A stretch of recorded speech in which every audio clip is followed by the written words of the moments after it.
Kati ulira mpuliriza, kati ulira ojja kakasa nti Uganda okufumba si kwota, embeera ekaba etabanguse. Wabula n'obuwombeefu video soko ojimpere ekigalo mukwano gwange mpuliriza nagamba nti video bw'ogiwa ekigalo nga tutandika message eno etambula n'etabala ensi yonna n'etuuka ku buli munnayuganda yenna n'asobola okubeera ng'agitegeera. Kale n'obuwombeefu kusaba video eno jimpere ekigalo mukwano gwange mpuliriza tusobole okubeera nga tusoosootola era naawe mpyo subscribinge ku channel yaffe tubeere nga munnange buli video gye tuteekayo tekusuba era okoonene kade olwobeere nga waka wenna otambula naye nga bwe tuba tumutaddeyo. Kati ntandise. Ampuliriza ng'okutta kw'abantu mu Uganda kukyagendera ddala mu maaso, okuttibwa okw'emmundu buli lunaku olukya tukolera video wano ku AKTV. Omuntu abeera attiddwa naye ng'afudde lwa masasi, ensasagge egudde, akulira poliisi ya Uganda asattira, mweraliikirivu, tacwanywa mazzi n'omwenge aguvuddeko. Ulira ebitiisa omukulembeze wa poliisi oba akulira poliisi Ssenkagale Martin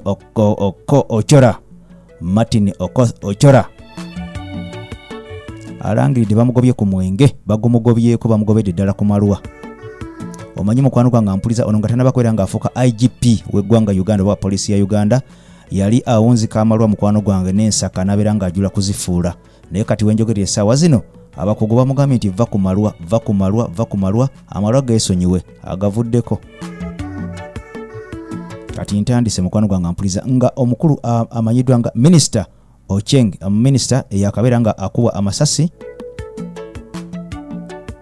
nga twakamala okubeera nga tufiirwa Minister eyakuwa amasasi agali gatonyanga enkuba omukuumi we mukwano gwange mpuliriza era ebyo ngo bitadde ku mabbali munnange ne tulaba Ismail All Access nga akubwa amasasi ne tulaba n'omuyindi nga akubwa amasasi. Ensasagge eyingiddewo obweraliikirivu bulandise okubeera nga munnange buyingirira abakulu bonna era security y'omukulu amanyiddwa nga Martin Ochora eyongedde okubeera nga enywezebwa abantu gy'abeera bali ku bunkenke basula ku tebuukye batambula emitima gye bali ku mutwe ng'abaabulira olugambo. Kati wulira ebigambo bino.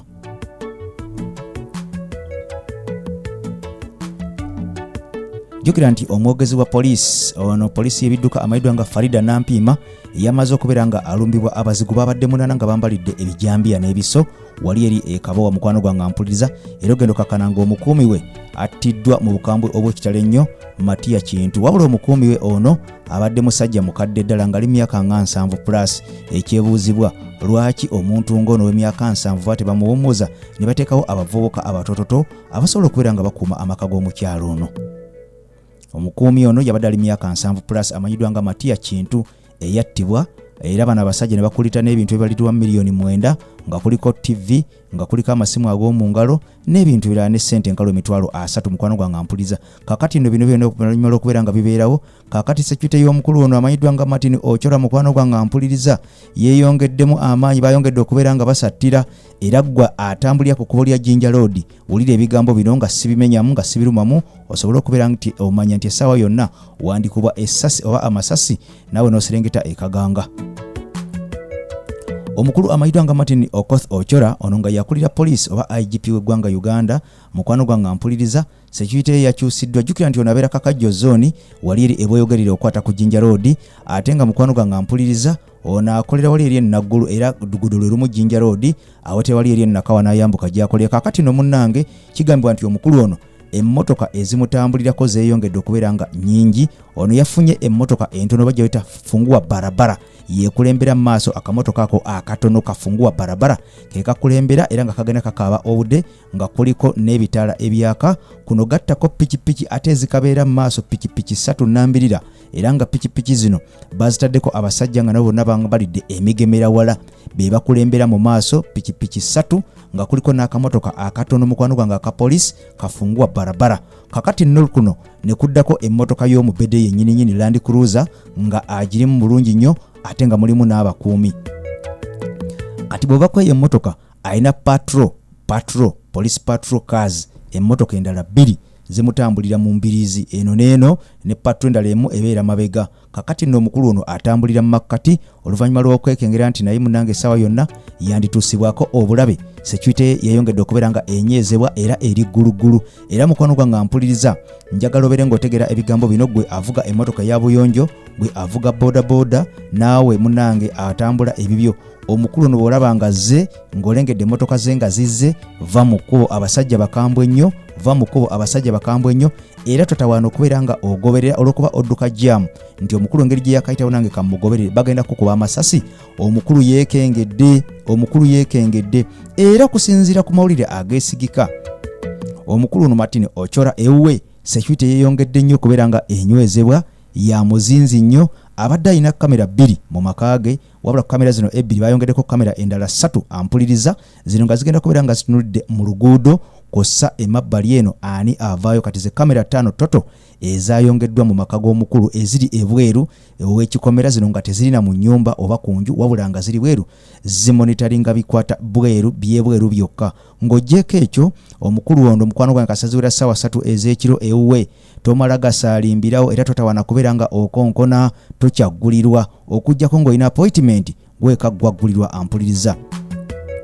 Era okusinziira ku mawulire gennyini ageesika ensonda ezeesigika zigamba nti kasaziko na ssaawa 3 ez'ekiro wali ew'omukungu okuliraana ekikomera ky'omukungu ono Martin Ochola mukwano gwange bateekawo patrols 2 ezo ze zibeerawo nga zeekiiseewo buli muntu yenna ayitawo ampuliriza oba oli kagaali oba oli ku bigere oba oli mu mmotoka basooka kubeera nga bakufuuza n'okukwaza bakakase ddala toli wa bulabe.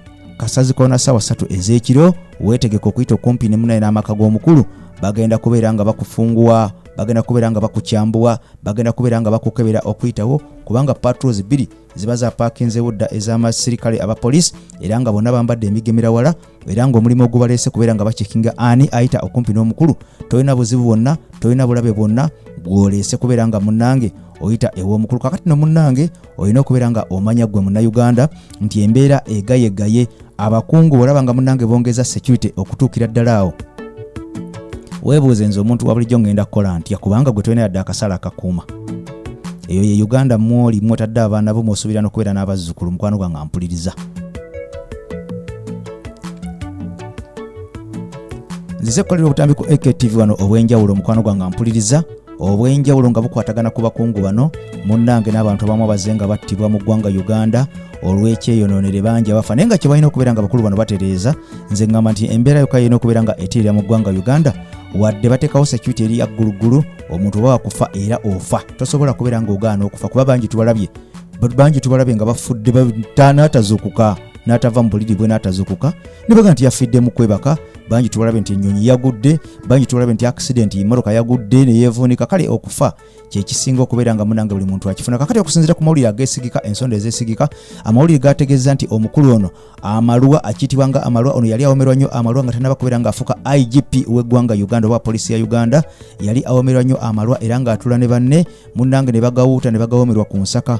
Kakati okusinziira ku mawulire ageesigika ono omukulu amalwa bamugambye togenda kuddamu kubeera ng'onywa amalwa gy'obadde oganywera amalwa olina kubeera nga oganywera waka ewwo.